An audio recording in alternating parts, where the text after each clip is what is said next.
Do you think that we could build the Canadian Pacific Railway today?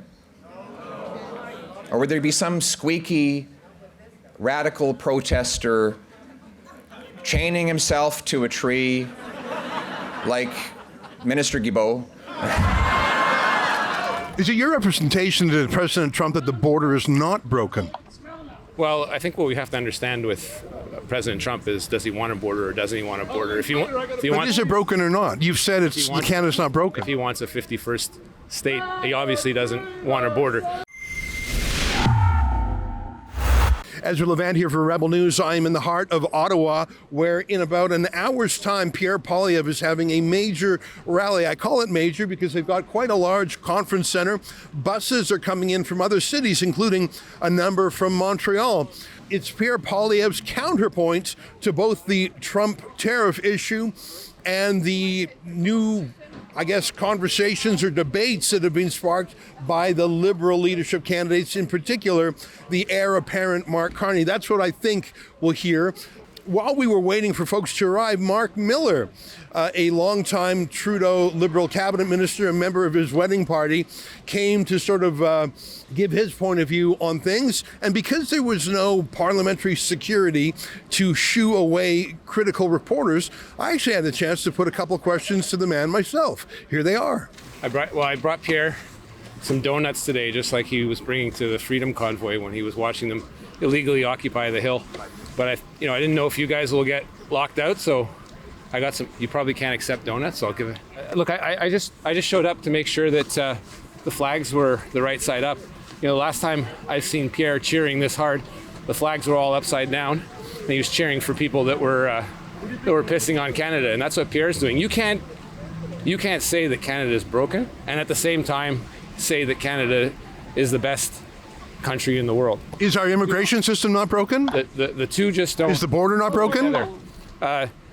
This is an opportunity to hear Pierre find his newfound patriotism. But again, I think it's another shtick by a guy whose message is failing to resonate. And it's not surprising because it appears that about half of his supporters support the current administration to the south that is threatening us economically and threatening to take us over as a 51st state, which will never happen, over my dead body. So the clear message today is, let's listen to what he has to say. As a democracy, we have to listen to what people say, but I'm highly skeptical of what this guy has said. He said Canada's broken, Canada's broken, Canada's broken. He can't at the same time say that Canada is the best country in the world. Until the government falls or going to fall. This is the type of people, you hear them yelling coward, traitor, sellout. That's the kind of people that this leader. He's actually a liberal, I think. Pierre Poilievre attracts. I think he's a counter-protester. I think he's on your team, actually, Minister. Sellout! Is it your representation to President Trump that the border is not broken? Well, I think what we have to understand with President Trump is, does he want a border or doesn't he want a border? If he wants, is it broken or not? You've said Canada's not broken. If he wants a 51st state, he obviously doesn't want a border. We need to secure in our own national interest the border. That's what I've been doing as the Immigration Minister in the 2 years that I've been doing it. I think we've shown an incredible decline of people moving north-south. We have a challenge of people coming into Canada, asylum seekers coming into Canada, and that's the U.S.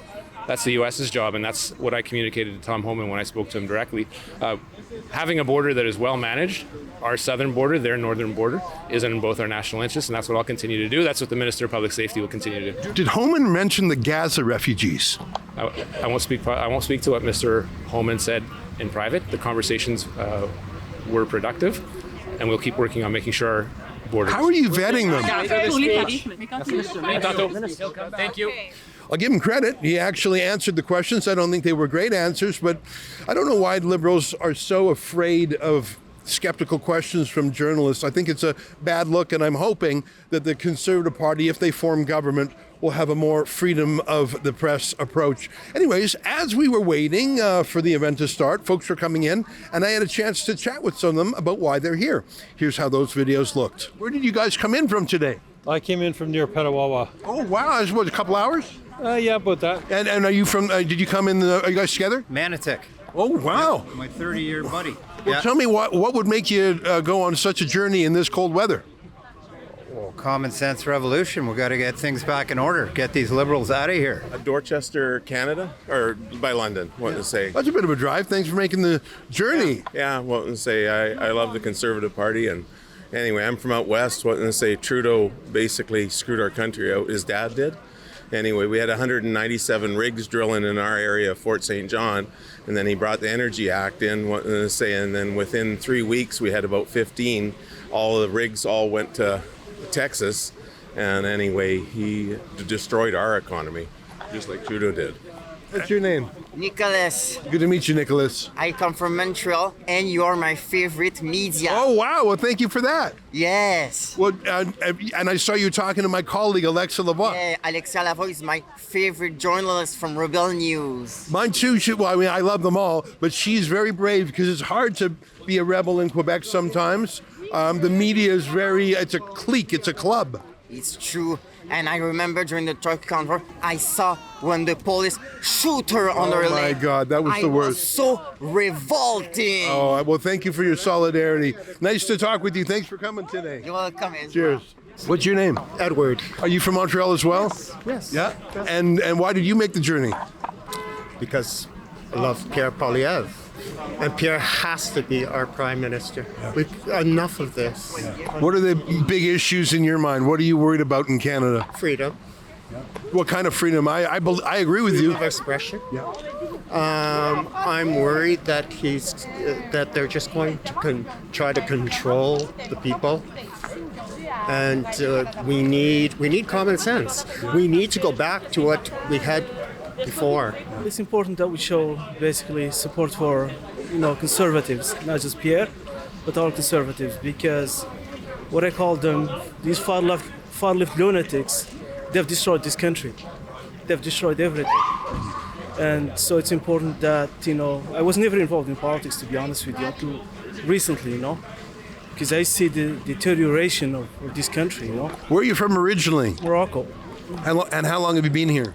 since 2007. And what worries you? What have you seen in the last 17 years that causes you to worry?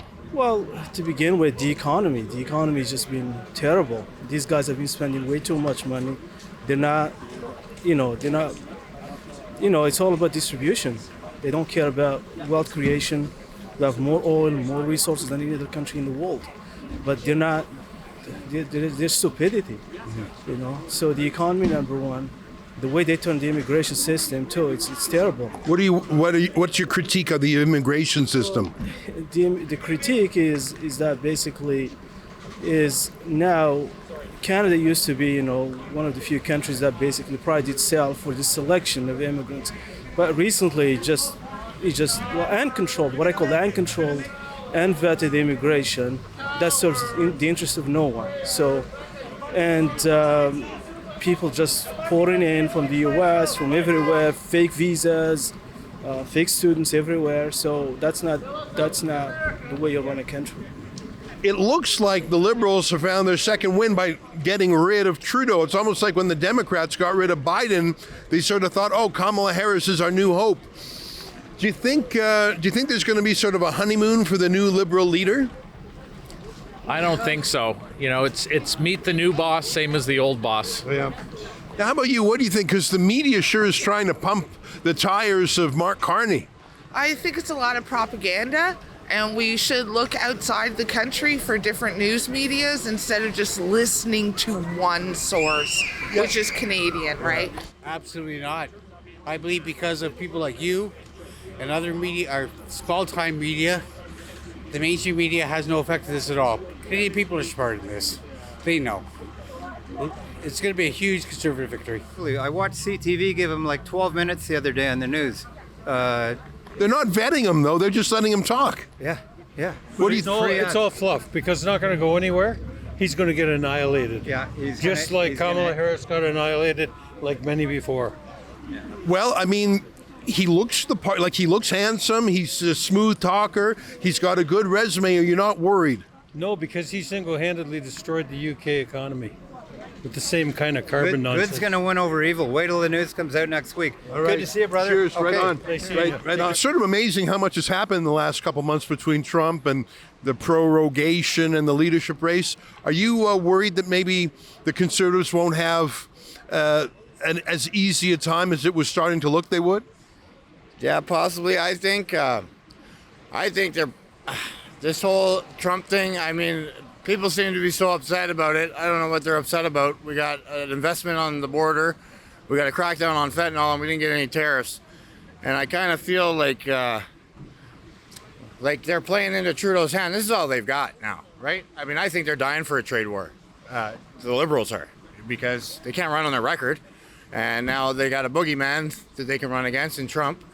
And, while that whole thing was going on, I didn't hear anyone talking about the border. They're talking about retaliation and this and that. And, I think if Mexico hadn't caved first, I think we'd have gotten the tariffs, because Trudeau didn't want to make the deal. He had no choice with the Mexican president sending troops to the border. He had to. So, yeah, I don't know. I think it probably will help Trudeau, help the Liberals. Carney, I guess. It looks like the whole Trudeau inner circle is behind Carney. It looks like it. Yeah. Of course, he's selected, right? He's the next globalist liberal leader. I mean, it's I don't know. I just hope Canadians are smart enough to see through it. I don't know if they are. Who do you think is the bigger challenge to Pierre Poilievre? Do you think it's the Liberal Party or the media party? Oh, I would say it's pretty much 50-50. They both have great many flaws. The media. I think you're definitely the media. Yeah, I would say the mainstream media is definitely trying to, put one over on us. The media party. I don't think the Liberals Party is. There's nothing important. Well, I think that's a tie. I think it's pretty much a tie, eh? I don't know. Like if you people have been suffering now for year on year on year under the Trudeau regime. So I don't think people have a sense of humor at all, except maybe if you have a nice nest egg, you're retired. Those are the people I usually have arguments with. They're like, I think I'll vote Trudeau again. But again, these are the people that can have the luxury beliefs. But we're luxury belief. That's exactly what it is. But we're struggling. The middle class are struggling. So it looks like the whole Trudeau inner circle is behind Carney. It looks like it. Yeah. Of course, he's selected, right? He's the next globalist liberal leader. I mean, it's I don't know. I just hope Canadians are smart enough to see through it. I don't know if they are. They have a hatred for Alberta oil and gas. I don't know why. It's the Trudeau family, and I think Mark Carney continues that. Stephen Guilbeault, what do you think it is? Maybe is it just greed, or is there some sort of rivalry? Well, they don't want the West to survive. I think you're right. The bottom line is they take from the West, but they don't give back.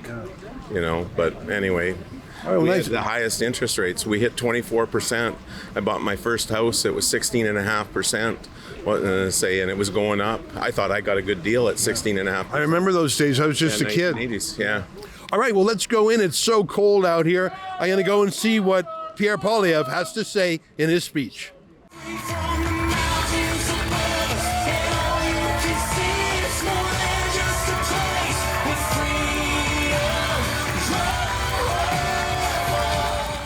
Well, what an incredible crowd to have here. I heard that a snowstorm actually paralyzed Washington the other day, but here in Canada, our capital will never be prevented from celebrating its great national flag by a few snowflakes. We are in this fight today because we want to restore the promise the country kept for us and assure every single Canadian who works hard can experience the wonderful Canadian promise the country gave us.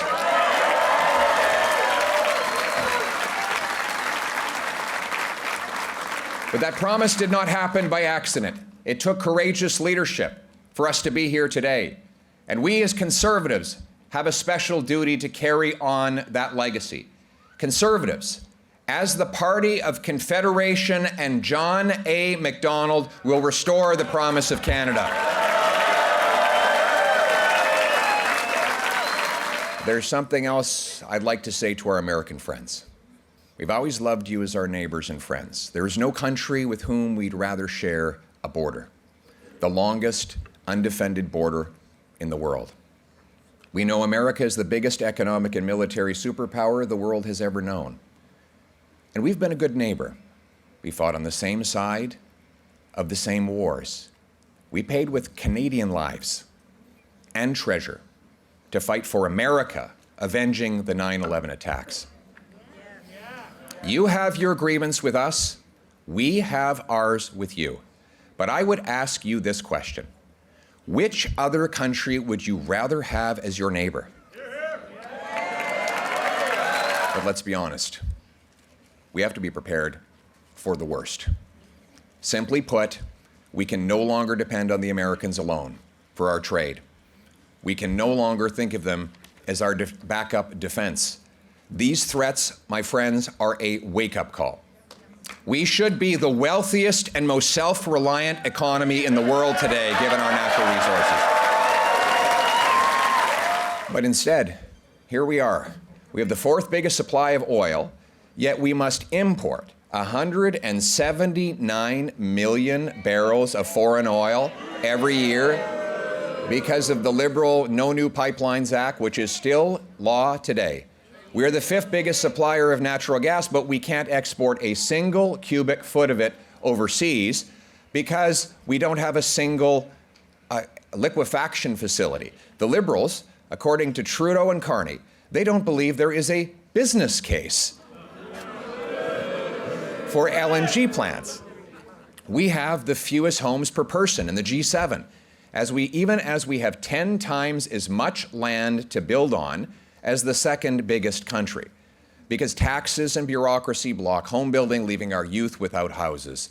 We sell twice as much to the Americans as we sell to Canadians in other provinces because trade barriers governments impose block us from selling and buying with each other.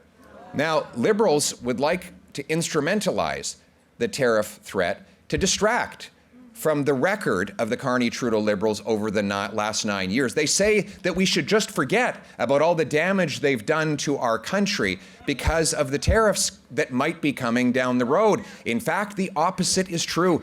Think of it, my friends. If Carney-Trudeau policies did this much economic harm before tariffs, imagine the devastation they would cause after tariffs. You know, the media is now saying that I should change my entire platform because of the tariff threat. In fact, the Trump tariff threats have proven conservatives right on everything. It's true. Combining Trump's tariffs with Carney's carbon tax will decimate our industries and destroy the jobs of our workers. The worst Liberal tax of all has been the carbon tax, championed by Trudeau and his economic advisor, Mark Carney, whose only complaint was that the tax was not high enough. Now he plans a pre-election trick. Next month, just days before he calls the election, Mr. Carney will pause the carbon tax, hide it out of sight so that you won't see it for the duration of the election period. And the media will tell you, forget all about it until the election is over, at which time, God forbid, if he were reelected, he would bring in a much bigger tax that has no rebate whatsoever.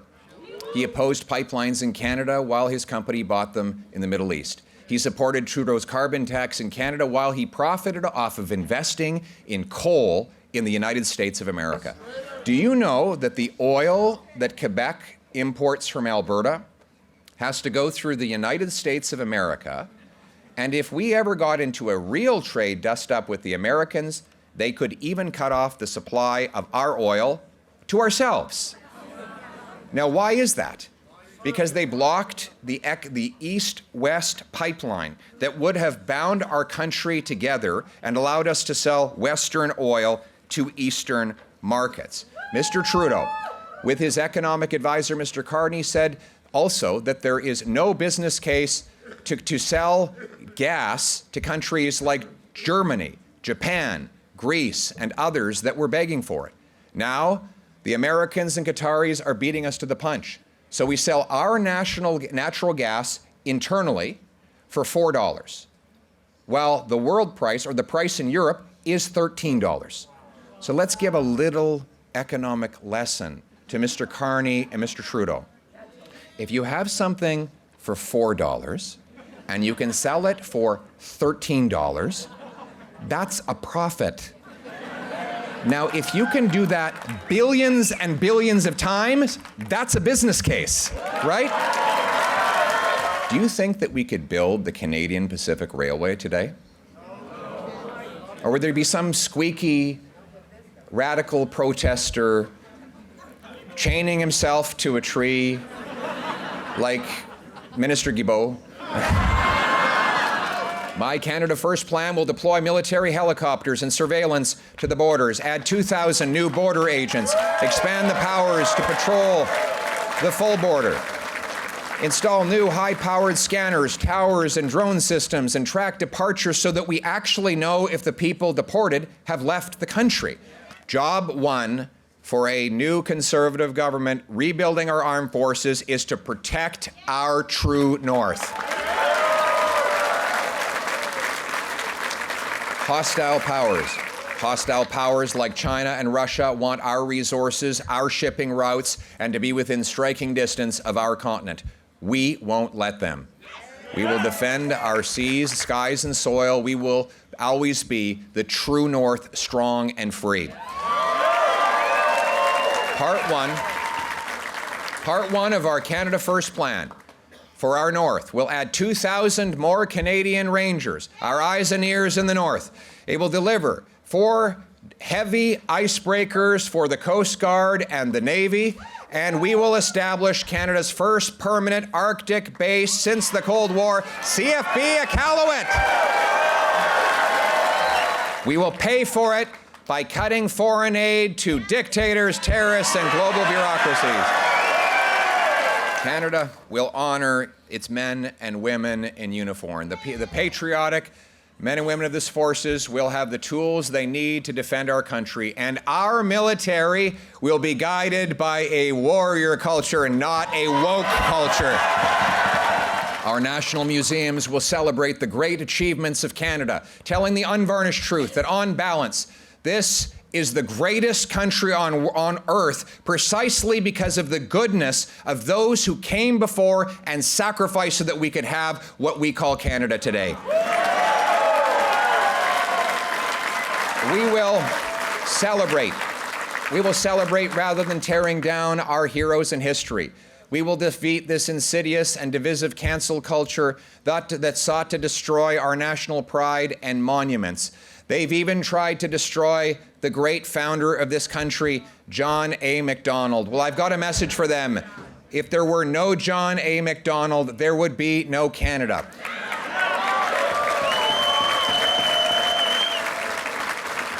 Under a Conservative government, I promise you we will build new statues and name new public structures after the great founding Prime Minister of our country.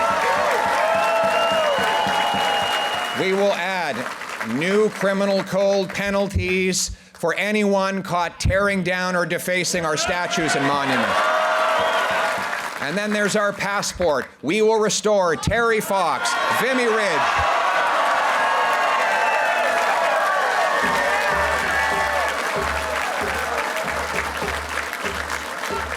We will restore Terry Fox, Vimy Ridge, the Famous Five, the Blue Nose, the Fathers of Confederation, Indigenous people, and our military heroes to our passport. Laws will be enforced.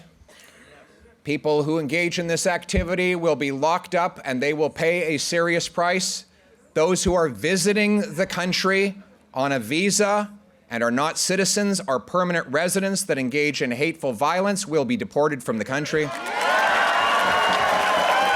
Do you think it was easy to drive the spikes into the Canadian Pacific Railway, into the frozen ground, through the rock, muskeg, and mountains? Chinese laborers, under brutal conditions, forge a ribbon of steel that unites east to west. Do you think it was easy for the Canadian teenagers living in frozen, rat-infested trenches only to run out towards flying metal to attack and beat the Germans in World War I as their sons and daughters would again do in World War II? Do you think it was easy for Terry Fox's cancer-ravaged body, to run across our land, pounding his one and only leg again and again on lonely highways with chipped bones and blistered limbs to fight the disease that would later take his life. No, none of this was easy. Making Canada was hard. Those are the people who built and defended our country through sacrifice and struggle, but they did not go that far and travel that long so that we could take the easy way out and give up. Like them, we are part of something bigger than ourselves. We are in this together. We are at this place in this time because we have a job to do, to pass on intact what we inherited from those who came before us to those who come after us, because our country is worth fighting for our people, for our land, for our home, for Canada first, always and forever. Let's bring it home. Thank you.